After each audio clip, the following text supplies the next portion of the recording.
Hello everyone, कैसे हैं आप सब लोग। तो आज हम देख रहे हैं एक और कैंडल स्टिक के बारे में, जो है इन्वर्टेड हैमर। पिछली बार हमने देखा था कैंडल स्टिक हैमर के बारे में। अब हम देख रहे हैं इन्वर्टेड हैमर के बारे में। इन्वर्टेड हैमर में किस तरीके से सेट किया जाता है, ये हम जानने की कोशिश करेंगे। तो इन्वर्टेड हैमर पर ट्रेड लेने के लिए, जैसे कि यहाँ हम देखें तो ये यहाँ पर एक रेजिस्टेंस है,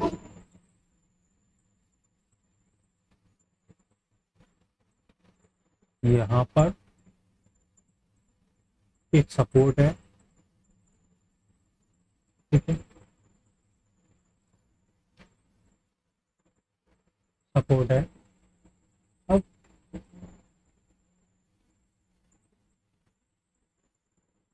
प्राइस माना कि ये एक रेजिस्टेंस है, यहाँ से गिरती हुई प्राइस नीचे आ रही है।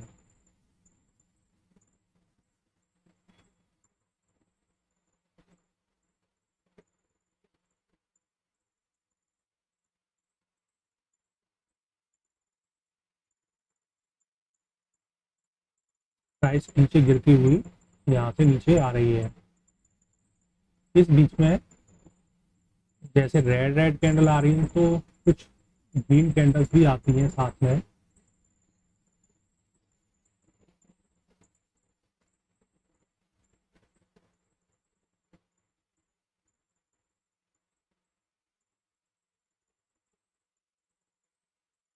इस तरीके से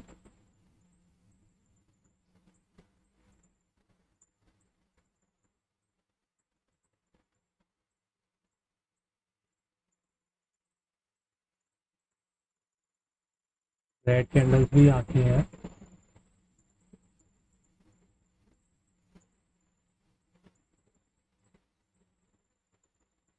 फिर यहाँ पे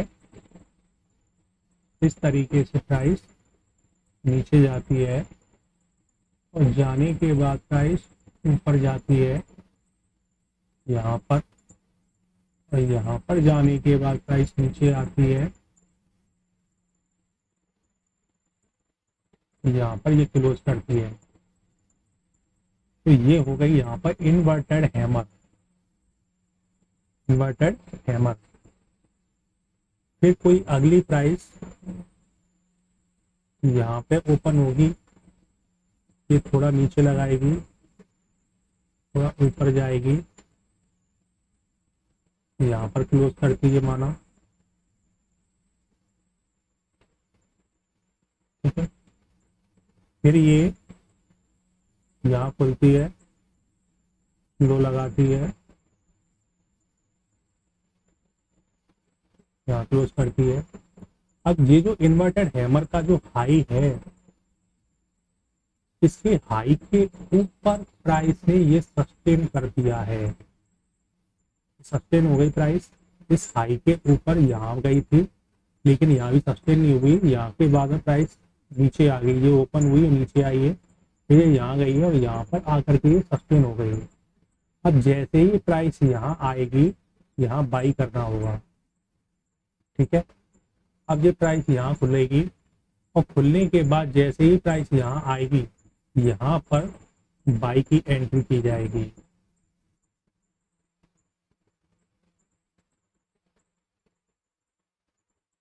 यहाँ पर बाई करने की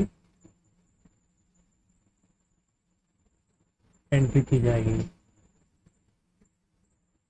ठीक है, जैसे ही प्राइस यहाँ आएगी इस जगह पर, ये खुलने के बाद बाई की एंट्री करोगे, और फिर यहाँ से प्राइस ऊपर जाएगी, जाके ऊपर चलती जाएगी।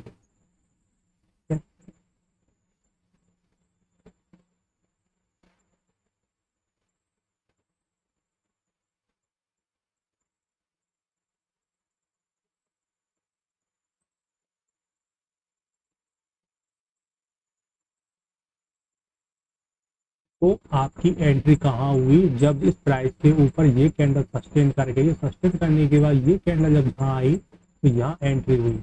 एसएल, एसएल इस कैंडल के लो के नीचे रहेगा यहाँ पर, ठीक है, यहाँ पर एसएल रहेगा, ठीक है, स्टॉप लॉस इसके इन्वर्टेड हैमर कैंडल के लो के नीचे एसएल रहेगा, ठीक है, और यहाँ पर प्राइस ऊपर जाएगी।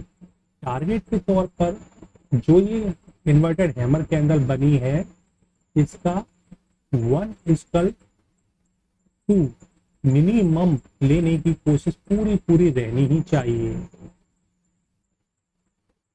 1:2 लेने की कोशिश पूरी रहनी ही चाहिए। इन्वर्टेड हैमर कैंडल की जो लो है यहाँ से यहाँ तक इसे नापा जाए स्केल से, और नापने के बाद जो इसमें पॉइंट है इसका दोगुना यानी 1:2 ये टारगेट के लिए आपको बैठना ही होगा। और एंट्री यहाँ नहीं कि ये यहाँ पर आई और यहाँ एंट्री की, नहीं तो क्या है कि यहाँ से ये यहाँ पे आने के बाद जैसे ये निकलेगी तो यहाँ से ये नीचे तक आ जाते हैं, ये फिर ऊपर जाते हैं, तो इससे यहाँ पर ट्रेड करने पर तुरंत ही ये यहाँ तक लॉस दिखाने आती है। इसीलिए ये जब थोड़ा सस्टेन कर गई है और फिर यहाँ पे एंट्री लोगे तो इसके चांस कम हो जाते हैं यहाँ आने के, तो लॉस कम देखना पड़ता है, ठीक है। तो इस तरीके से 1:2 की ये टारगेट देती है इन्वर्टेड हैमर कैंडल।